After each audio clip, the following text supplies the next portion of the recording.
All right, welcome back. Welcome back, everybody. Welcome back, my good friends and family. Hope you right. Yeah, what has happened? What are we looking at, and what are we expecting to see? These are the questions that you are asking if this is the kind of content that you're looking for. Without further ado, I'm gonna roll the intro, and I will do the analysis and all that good stuff right after.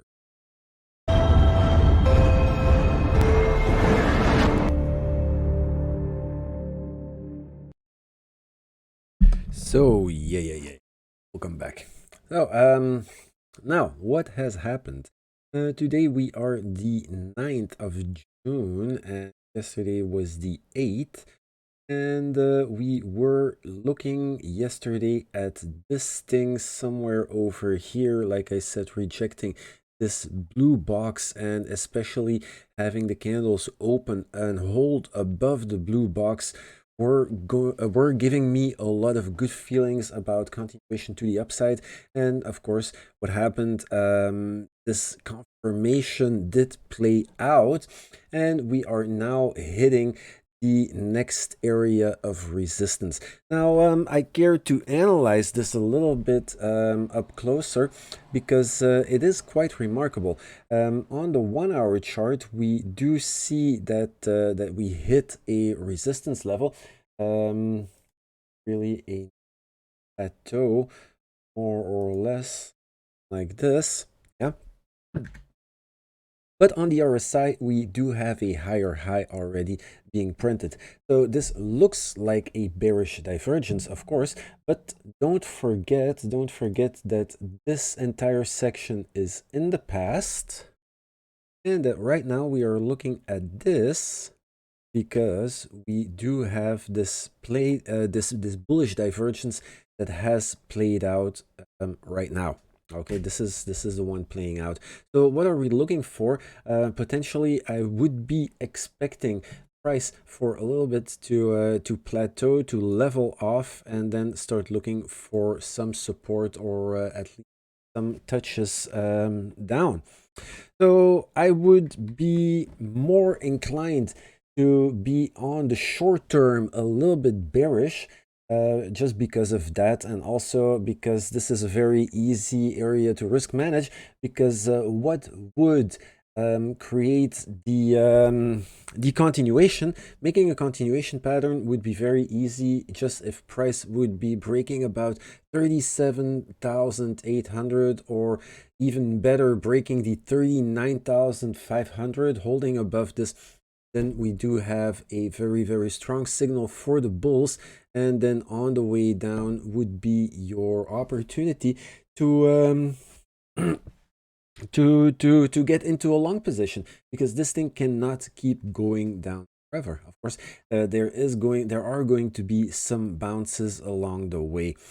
Now, I wouldn't be too eager getting into a long position right here. Why is that? Because we do still have a lot of range.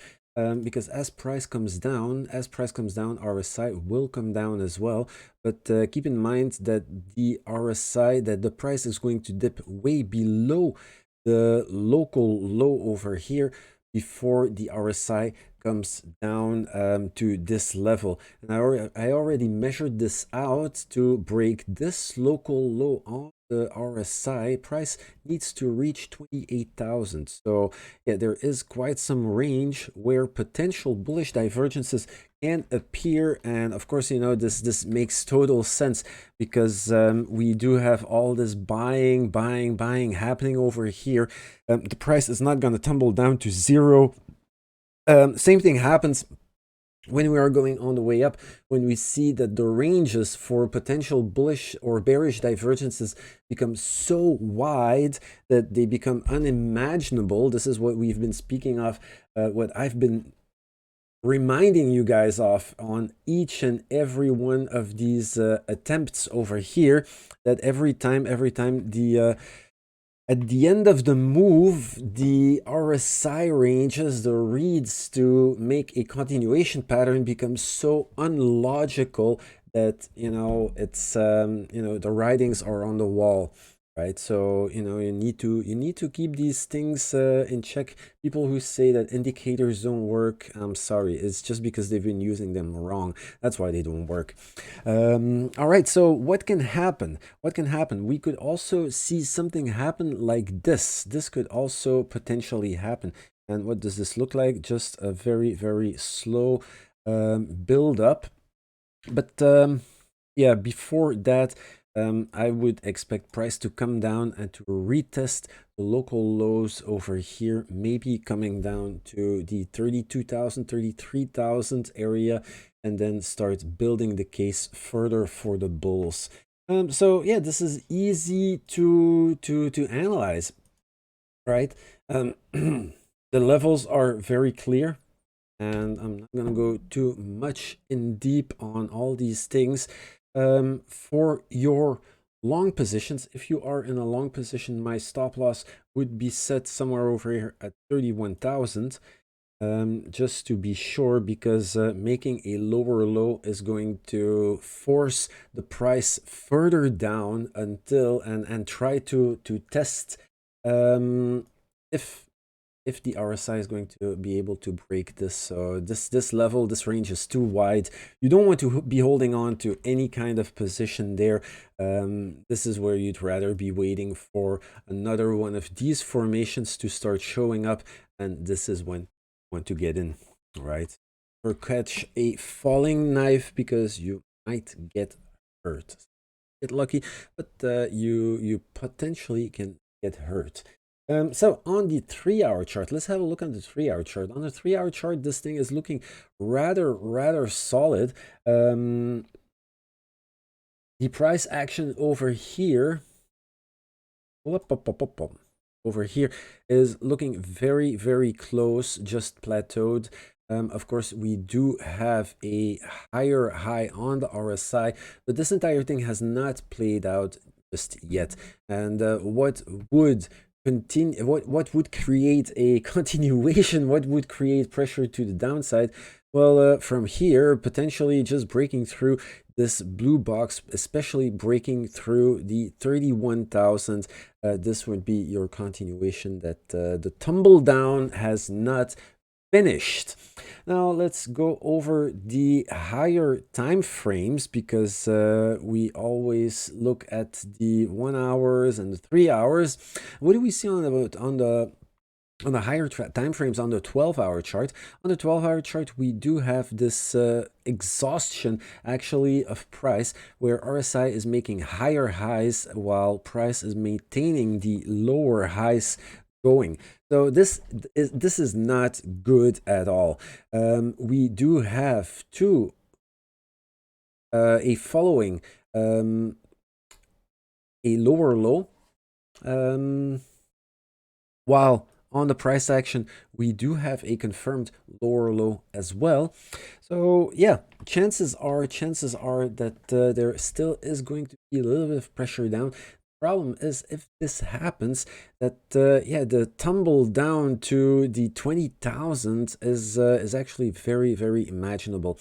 So yeah, be very careful. Now on the other hand, what would confirm this thing to be a bullish divergence? Because potentially we also have a bullish divergence in this formation. And looking at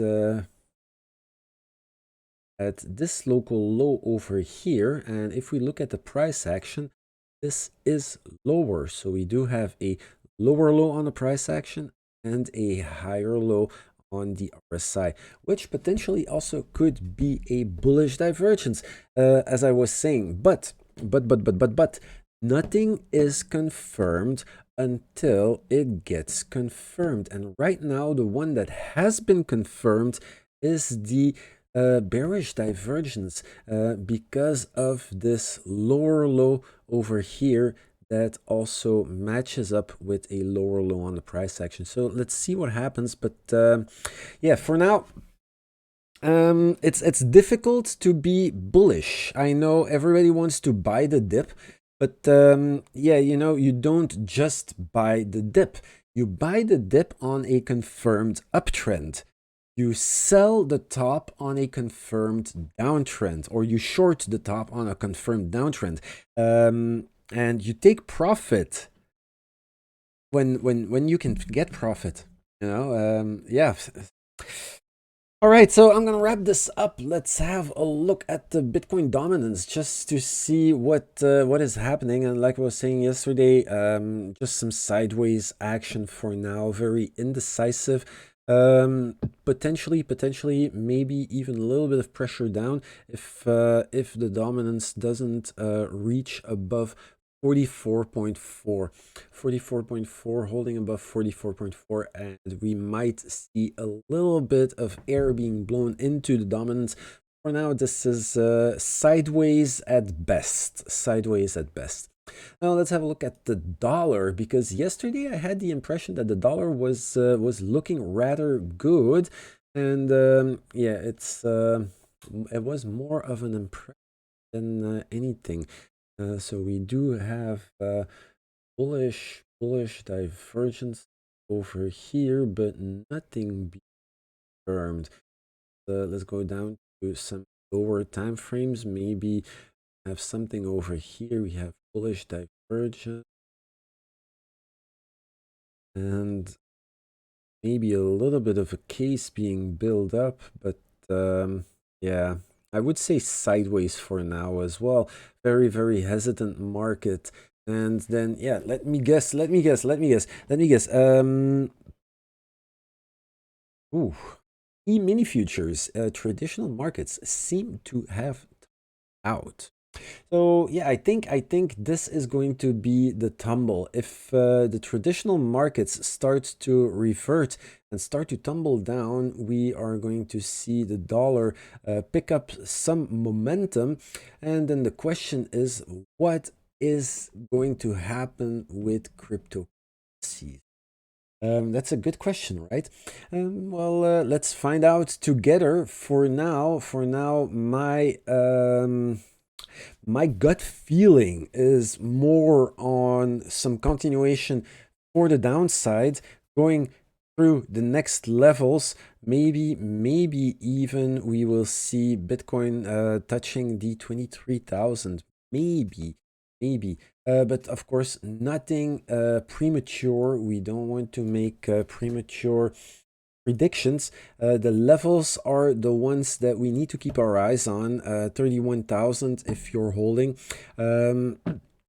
If you're looking to take a long and you see price tumble down, do not long when it breaks below 27,800, because it's going to be a fake out. It's going to be a bull trap.